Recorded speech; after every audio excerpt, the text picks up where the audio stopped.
So this is section 3.4. Our objectives for today are the student will be able to solve quadratic equations using the quadratic formula, analyze the discriminant to determine the number and types of solutions, and then solve real-life problems.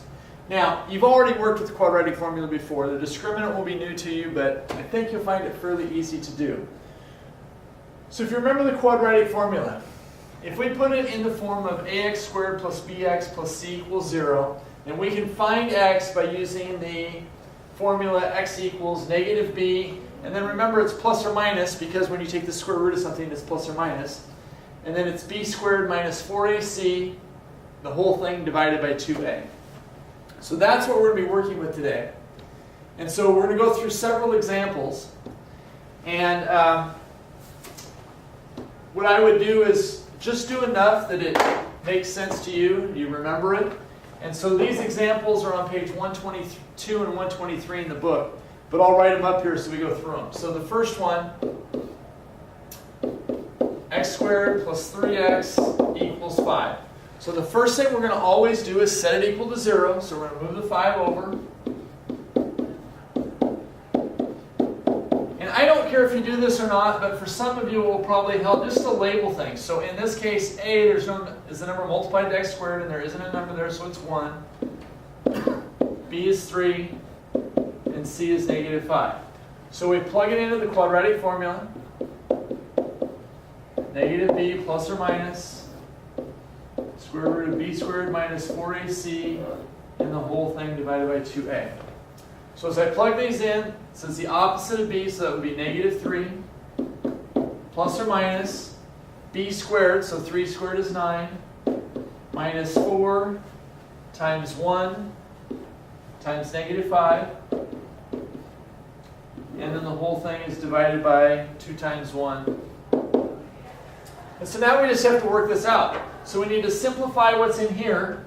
So this would become 9, and then we have, you can do this however you want, but for me I just multiply the numbers. 4 times 1 is 4, times 5 is 20, and then 2 negatives is a positive. And so we get negative 3 plus or minus the square root of 29 over 2. And you can just leave it that way. Now on the computer it might ask you to switch to a decimal, and if it does, you know, this is going to be 5 point something, so you would plug it in, and then you would just go negative 3 plus or minus, I don't know for sure what that is, but it's 5 point something. So you go negative 3 plus 5 point something divided by 2, and then negative 3 minus 5 point something divided by 2. But I think they'll tell you whether you can leave it like that or they want you to switch it to a decimal and where to round it to. But again, for the test purposes, and if they don't ask you to switch to decimals, I would just leave it like that. But you would simplify if you can, but 29 is a prime number, so it doesn't simplify any further than that. So let's go to the next one.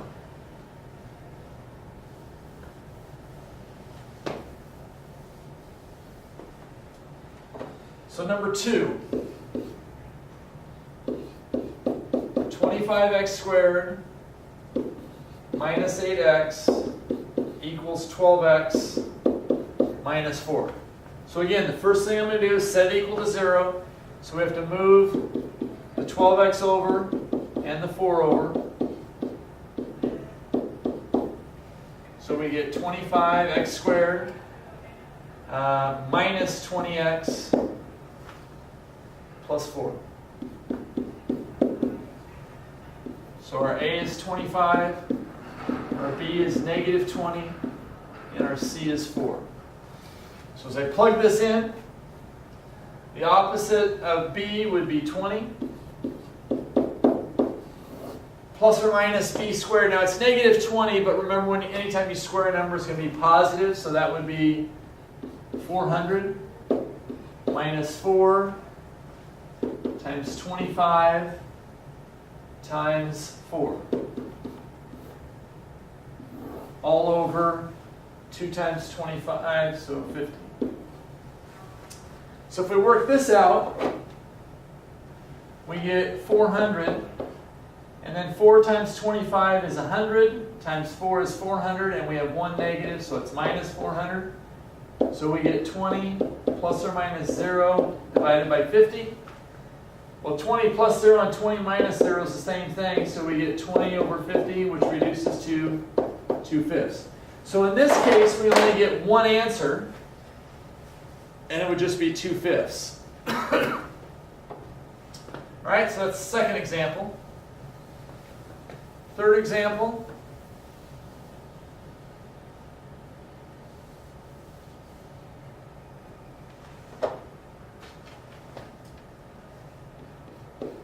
Negative x squared plus 4x equals 13. So I'm going to move the 13 over by subtracting it. So a in this case is -1, b is 4, and c is -13.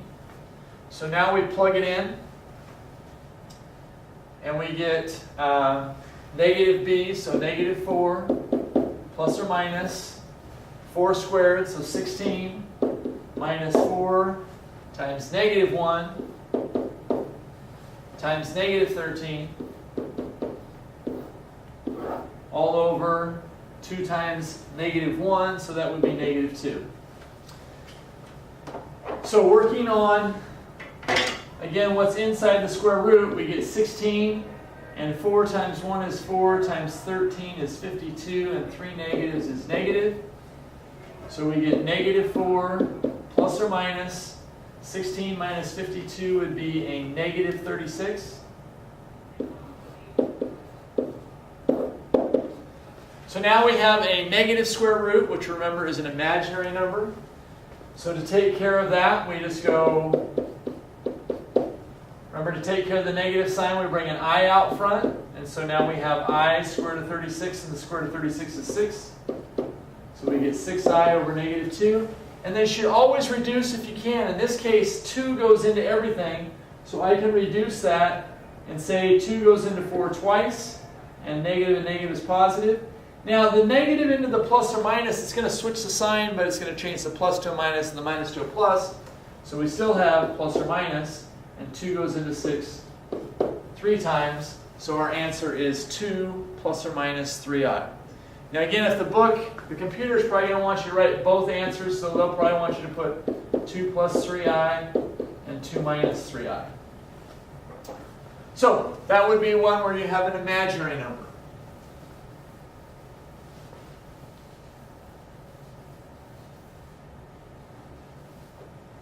So what I'd like you to do next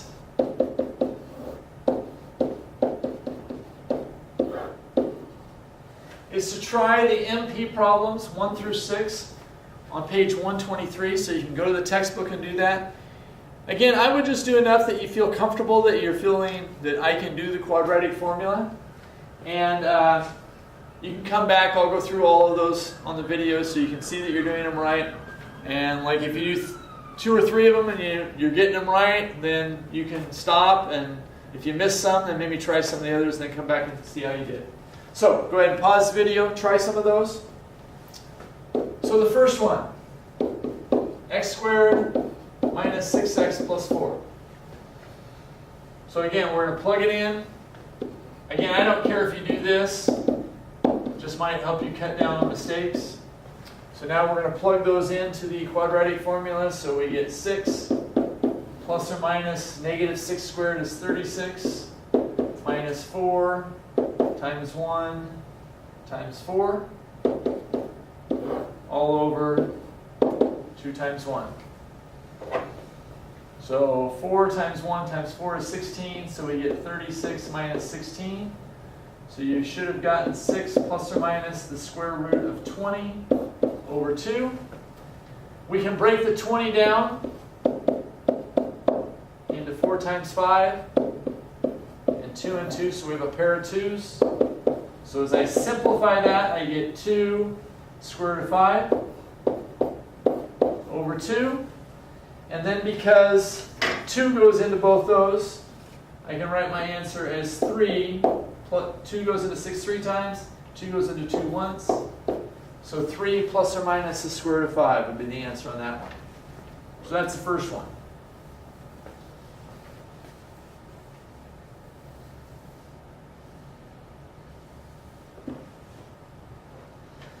The second one, 2x squared plus 4 equals negative 7x. So again, we set it equal to 0. Write it in standard form. So a is 2, b is 7, c is 4. So we get negative 7 plus or minus 49 minus 4 times 2 times 4 all over 2 times 2. Simplify that. We have 4 times 2 is 8 times 2 or 4 is 32, so we get 49 minus 32. So we get negative 7 plus or minus the square root of 17 over 4. There are no perfect squares in 17, so I would just be finished there. Okay? So that's the second one.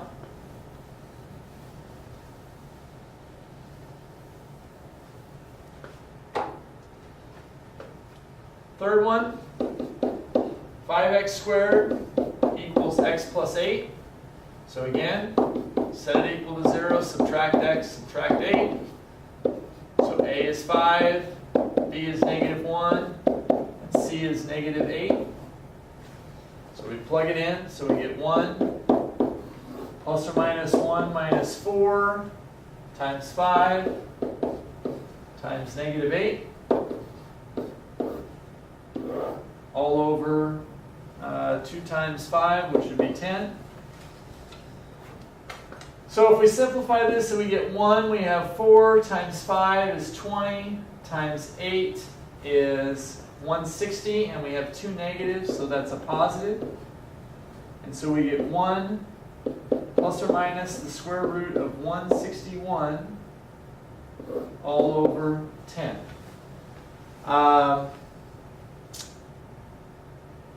There's no perfect squares in 161, so we would be done. That would be it, if I've done that correctly. That looks good. Okay?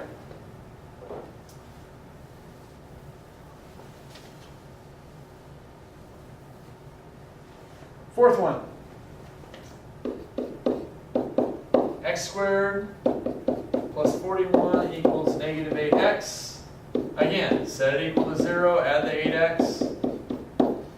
So a is 1, b is 8, c is 41. So we get negative 8 plus or minus the square root of 64 minus 4 times 1 times 41 all over 2 times 1 is 2. 4 times 41 would be 164. So we get negative 8 plus or minus 64 minus 164 is a negative 100. Square root of 100 is 10. To take care of the negative, we bring an I out front. So negative 8 plus or minus 10i divided by 2. Since 2 goes into both, it would be negative 4 plus or minus 5i, and we're done. So hopefully this is making sense. It's not a lot of work. It's some calculator stuff if you need that. So let's take a look at 5. We have negative 9x squared equals 30x plus 25. Again, set it equal to 0, subtract the 30x, subtract the 25. So again, I'm just going to write this down. A is negative 9, B is negative 30, C is negative 25. Let's plug it all in. So 30 plus or minus negative 30 squared is 900 minus 4 times negative 9 times negative 25 all over 2 times negative 9, so negative 18. So 900. I'm going to do it this way. 4 times 25 is 100 times 9 is 900, and we have 3 negatives. So that's minus 900, so it works out really easy. 30 plus or minus 0 over negative 18 equals 30 over negative 18. Reduce that. 6 goes into both. We have one negative, so it's negative 5/3. So again, when you get 0 in here, that's when you're going to get one solution. So it just occurs twice, negative 5/3. And the last one, if you did them all,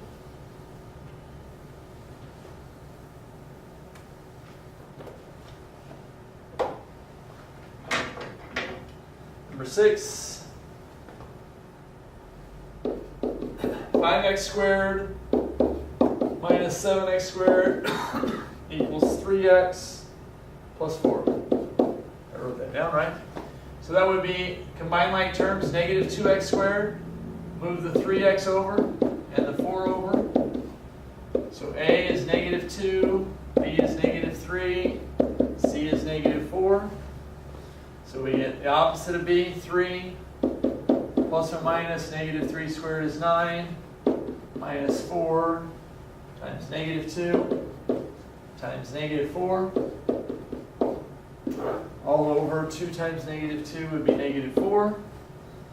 So on inside here we get 9. 4 times 2 is 8, times 4 is 32, and 3 negatives is negative. So we get 3 plus or minus the square root of negative 23.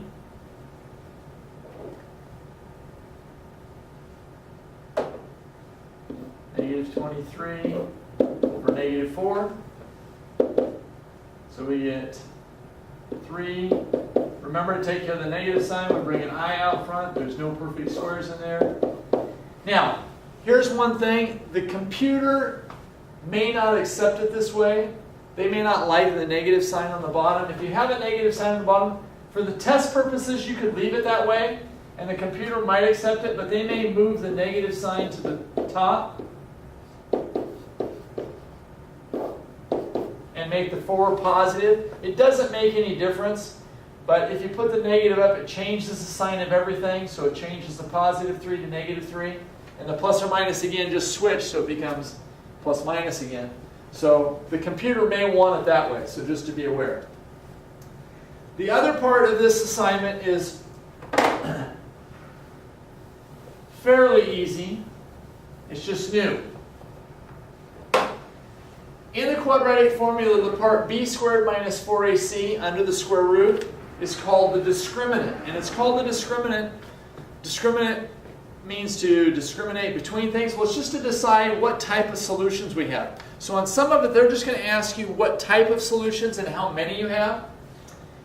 If b squared minus 4ac is greater than 0. So what they're saying is this part inside here, if we go back to the quadratic formula, if this part in here is positive, well, we can take the square root of a positive number. And when we take the square root of the positive number, we get negative b plus or minus whatever that number is, divided by 2a. So we're going to get 2 real solutions, because I can take the square root of that. If the b squared minus 4ac is equal to 0, well, then we get the square root of 0, which is 0, and plus 0 and minus 0 is the same thing. So then we only get one real solution. And then if b squared minus 4ac is less than 0, well, if that's less than 0, then we get a negative number in there. And if we get a negative number in there, then we have an imaginary number, and so we end up with 2 complex solutions, because it has a real part and an imaginary part. So in the textbook, it shows this on analyzing the discriminant. And they have a nice chart here which goes through what I just went through. If it's greater than 0, 2 real solutions. So the graph would look like this. It could look like this, or it could open down, but it's going to cross here twice. When b squared minus 4ac is equal to 0, we have one real solution. And our graph, again, it could open this way also. It could open down. But it's going to just touch at one spot. It's going to cross once. So we have 2 solutions, but it's the same one. And then b squared minus 4ac is when the graph doesn't cross. So it could be up or down. It could be it's just not going to cross that line, the x-axis, so we have two imaginary solutions. So if we look at the examples here, it's really pretty easy because they're going to ask you to find the discriminant and then to describe the number and type of solutions that you have. So all we do on these is you look at the b squared minus 4ac. So here our a is 1, our b is negative 6, and our c is 10. So we just plug it in. Negative 6 squared is 36, minus 4 times 1 times 10 is 40. If this is bigger than this and it's minus, it's going to be negative. So we have two imaginary numbers, and it's negative 4. If we have this, where our a is 1, our b is negative 6, and our c is 9, now we plug it in and we get 36. 4 times 1 times 9 is 36, and we get 36 minus 36 is 0. So we get one real solution. Okay? And then the last one, a is 1, b is negative 6, and c is 8. And so we plug it in, so we get 36. 4 times 1 times 8 is 32. And so our discriminant is 4. That's a positive number. So we get two real solutions. And they've shown there what the solutions are. So what I'd like you to do is, again, just do as many of these as you need to do to check your work and make sure you understand it. But decide, it says find the discriminant of the quadratic equation to describe the number and type of solutions to the equation. So you don't have to find the solutions, you just have to determine what the discriminant is and then what type of solutions you have. So go ahead, pause the video, try again a few of these or as many as you want. I'll go through all 6 of them. If you're understanding it, go ahead and stop at that point. So if you look at number 7, 7 says 4x squared plus 8x plus 4. So our a is 4, our b is 8, and our c is 4. So if we do that, I'm just going to do it up here. 64 minus 4 times 4 times 4. 4 times 4 is 16, times 4 is 64, so we get 64 minus 64, so our discriminant is 0, and we have one real solution. If we did 8, do that one over here. So our a is 1/2, our b is 1, and our c is negative 1. So 1 squared is 1 minus 4 times 1/2 times negative 1. So we get 1. 4 times 1/2 is 2, times 1 is 2. We have 2 negatives, so that's a positive. So our discriminant is 3. It's positive, so there's 2 real solutions. Make sure on 9, the big thing is to set it equal to 0, so we'd have to move this stuff over here and make this 5x squared minus 8x plus 13. So that would be the big thing, is to make sure you switch that. I'll go ahead and do that on this side. So we get 64 minus 4 times 5 times 13. So even without doing this, because I know this is bigger than this, I know it's going to be too imaginary.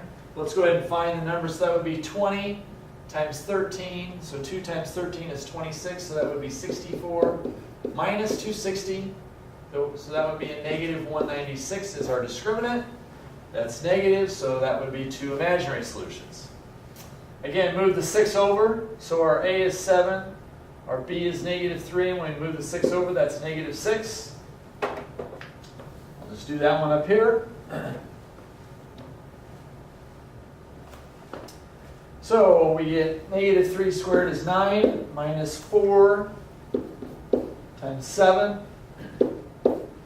minus 6. Now things like this, if they don't ask what the discriminant is, it's really fast because 2 negatives give you a positive, so you know that's going to be positive, so you know it's 2 real solutions. But if I have to find the discriminant, that would be 9. 4 times 7 is 28, and 28 times 6.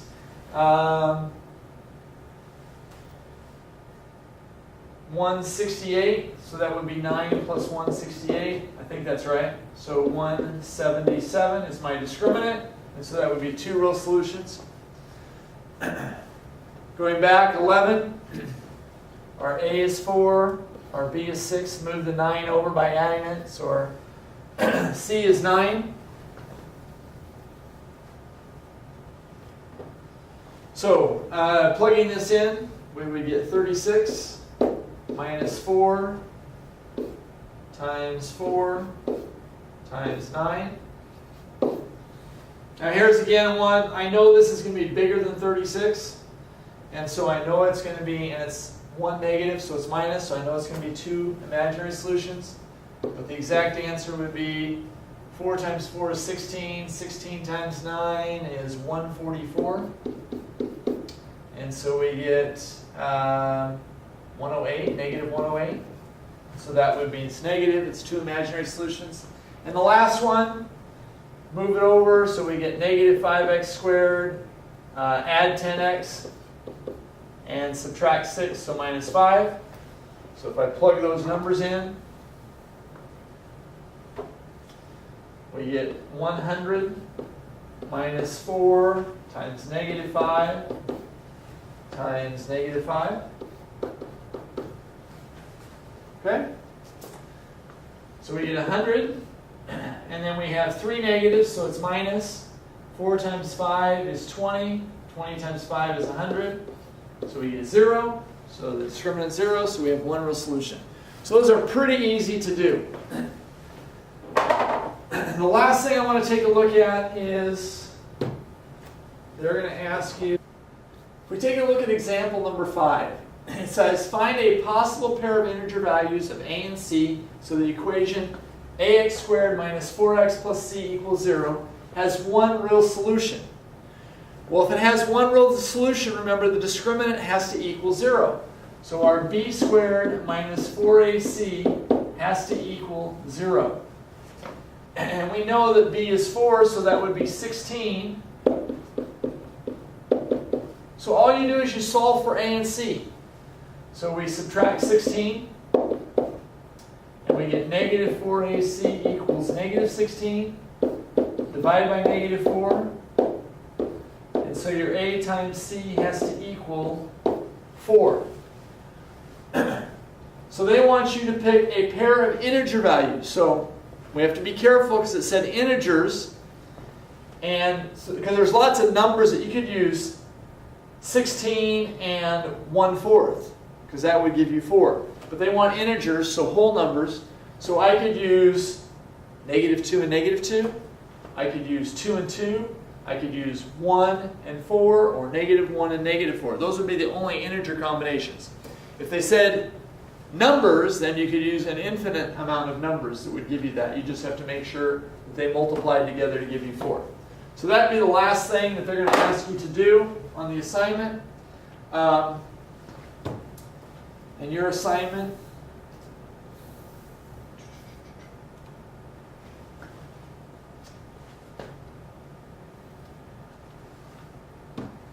is on page 127. It's 11 through 37 odds. That will be on the big ideas. So hopefully this made sense. Again, hopefully you didn't have to do all those, but if you have any questions, make sure you ask. Thanks.